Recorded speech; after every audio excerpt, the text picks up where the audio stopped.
Hello everybody, some would say I'm the Reverse, and welcome to my review for Stargirl Season 1 Episode 9, titled Brainwave. Let's get right into this review. This episode was amazing. I'm just going to come out and say I love this episode. It's amazing episode. It's definitely one of the best of the season, but is it the best? I have no idea. I really don't know where to rank this episode yet. It was definitely the most intense, the most suspenseful. It had great character moments and stuff like that. It had a lot less. I don't think there was there even one action scene in this episode? I don't know, but man, was it good. But yeah, let's get right into it. So the episode explores multiple members of the ISA. This episode in particular explores Brainwave, and it has a lot of Icicle in it. We have some more Dr. Ido, aka Dragon King, and that's basically it. But the episode starts off with a backstory to Brainwave. Last episode we saw Henry King Jr. He walked into his father's kind of closet area with the suit and all these different tapes on the wall. And at the beginning of the episode, we get to see Brainwave's origin. He was doing experiments on himself and stuff, and he gets mugged. A guy holds him at gunpoint, and he basically causes a seizure. He's reading his thoughts and stuff, and then he causes a seizure to the guy. And after that, he goes back to his lab and tapes it, and he says, I think I killed a guy today, and he explains what happened, and those are all the tapes that Henry Jr. finds in the present day. And he talks about a guy, this creepy guy in the subway who was having nasty thoughts about this young girl by him, and how he gave him like this telekinetic push in front of another subway car and killed him. And he explains that people are awful. Now that he has this chance to, he can read all these thoughts that people have, and all of them, a majority of them are nasty, evil thoughts, and he comes to the conclusion that people are monsters, and he hates them. And I really like the approach they made. Brainwave at the beginning of the series, he's not like Icicle. See, Icicle, he's, in at least the public eye, he seems like a normal person. But Brainwave, he seems like kind of like a stern, cold person. You just compare the way they treat their sons. Henry Jr. is scared of his dad, and Cameron just has a normal, loving relationship with his father. It's just that different comparison. But we get to see in this episode that Brainwave didn't always start out like that. He, with his mind-reading abilities, that kind of morphed his mindset, which I really love. That's how they set up his whole origin, on how he became Brainwave. And then we cut to Courtney and Pat. After the fallout from last week's episode, if you remember the whole Cindy and Stargirl and Henry kind of, confrontation, I guess. Courtney was talking about all of this. She could feel his sadness and his confusion and all that, and his loneliness. She proposes that she wants to recruit him to the JSA, which is what I wanted. That's the direction I wanted them to bring his characters, so I hope that comes to fruition. Pat and the other members of the JSA, they don't want him to join up with them, which is understandable. I mean, they do go to, they're in his grade, and he's kind of that bully. So obviously they wouldn't really want to team up with him. But yeah, Pat doesn't want to, but it kind of seemed like he was maybe swaying towards it a little bit. And Rick and Beth, they kind of confront him about it later. And speaking of that confrontation, they go there because Pat is, investigating the secret tunnel network under the city, which I think is a really cool sort of, just side of the ISA. Why are they in Blue Valley? Who knows? But it's because of this secret tunnel network that apparently was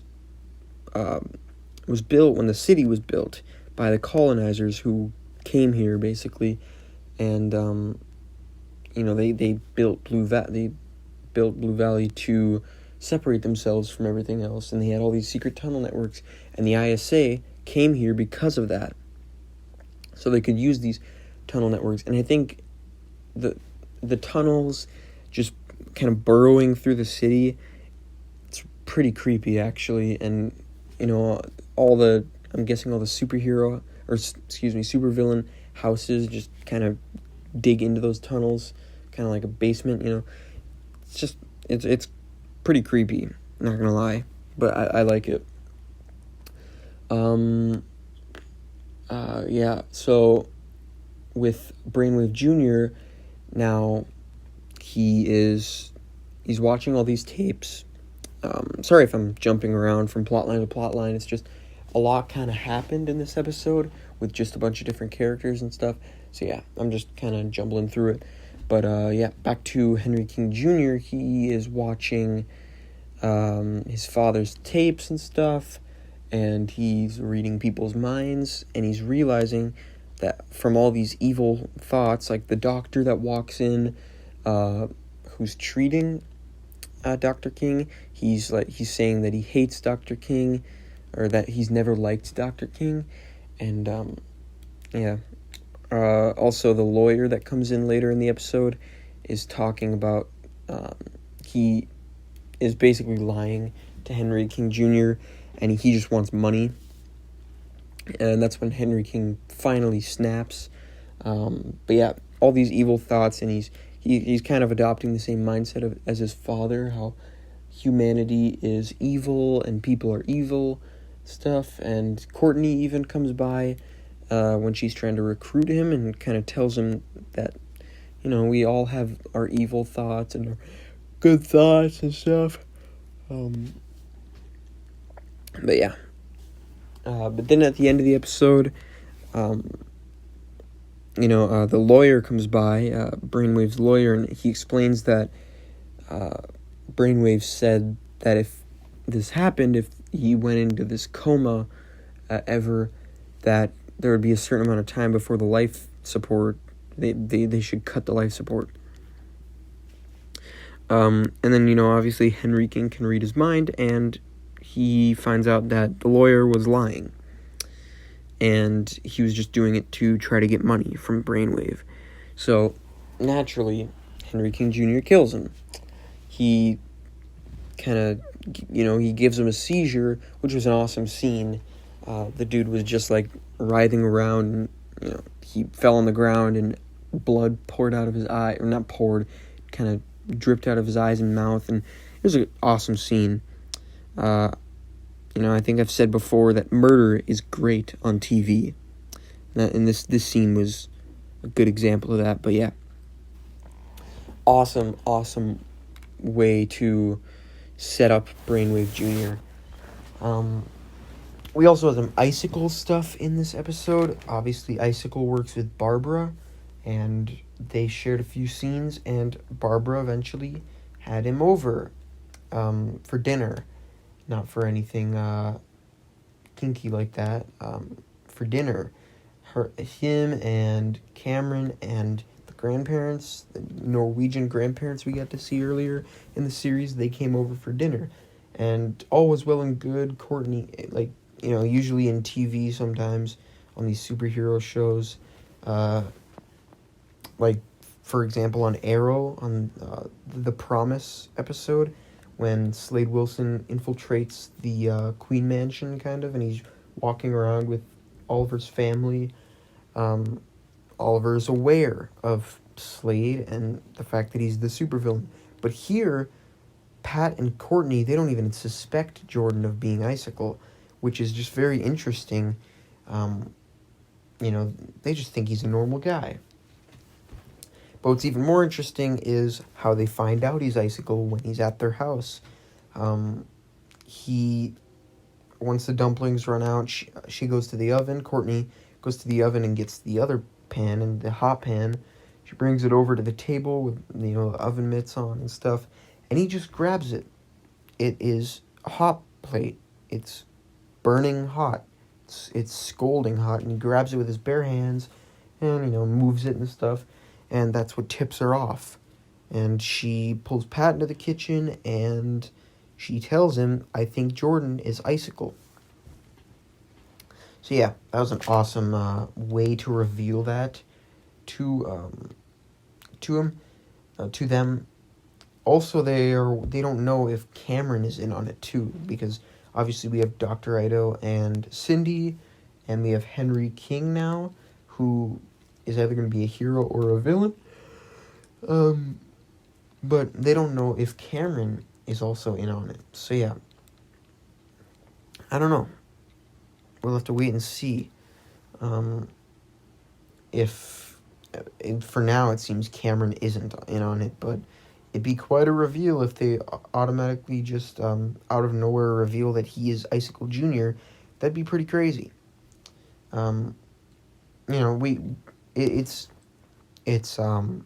hinted at that he has powers from that diner scene in, I don't know, episode 6 or 7. I think it's 7, or maybe it was last week's episode. I don't know.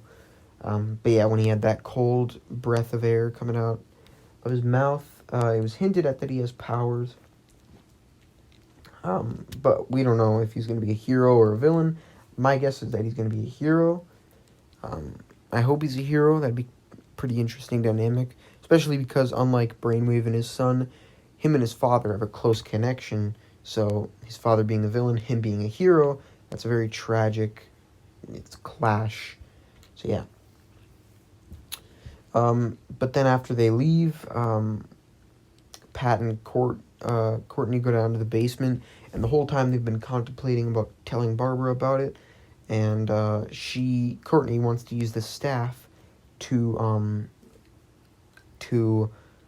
track Icicle. She wants to see if the staff can track his scent or his energy or whatever, and that's when Barbara walks down the stairs and walks in on them with the cosmic staff, and that's where that ends for this week. So we're going to be picking up next week, I'm guessing. Yeah. Some little details in this episode. Just some tiny little, mythology builders, I guess. We got to learn that Pat was actually part of a team before the JSA. There was multiple different superheroes on there, Vigilante and Green Arrow, I believe I saw on there. I can't remember what they called themselves, but they fought against Dr. Ido before, and we also learned that Dr. Ido isn't actually a part of the JSA. He is an outsider from them. He is, he's got his own mission, and he's got his little drones, and he's just working together with the JSA, but he's not actually a part of them. And even some members of the JSA, such as Sportsmaster, kind of make fun of him and look down upon him. And, oh man, am I excited to see what he can do. Dragon King I'm talking about. He's built up to be super powerful, and maybe the main villain of this season, and, Pat held him up to such high esteem in this episode. And I'm just excited to see, what his powers are, and what he can do, and how powerful he really is. I'm just really excited for that. What else we got? I believe that's it. We kind of got Dr. Edo and the JSAs. We got their motivations and what they're trying to do. That was fleshed out a little bit more. Basically, they're trying to use Brainwave's telepathic powers, they're settling for Henry Jr.'s now. They want to use his telepathic powers for something. For every... They mention, like, every fully developed mind in, like, a 6-state radius. They're trying to... I don't know if they're trying to, like... Clifford DeVoe, the Enlightenment over on Flash. I don't know if they're going to try to do that or something. But yeah, they're settling for Henry King Jr. But now that I forgot to mention, Brainwave woke up at the end of the episode. So I don't know if they're gonna go back to Brainwave or Brainwave Jr. I'm not sure, but what an intense episode. Not just with Henry and him discovering his powers, but also with Jordan and him at the dinner table with Courtney and Pat and the family and stuff. It was a great episode, and I'm excited to see where all this goes. Also, I forgot to mention Shining Knight, another member of that, like, little team that Pat was part of before the JSA. He was also he's the janitor at the school. We're getting an episode about him in a few weeks. I believe it's episode 11. It's called Shining Knight. So yeah, he made a little appearance in this episode. Nothing of note. He's a little bit crazy and a little bit cuckoo, and he was holding his broom, and he saw it and he thought it was the cosmic staff, but it was just his broom. So yeah, he's a little bit cuckoo, but yeah, don't forget to like, comment, share, and subscribe. Stay tuned for all my future reviews and stuff. I'm excited to see where Stargirl goes in the final 4 episodes, I believe. Yeah, so don't forget to like, comment, share, and subscribe. Stay tuned for all my future content, and see ya.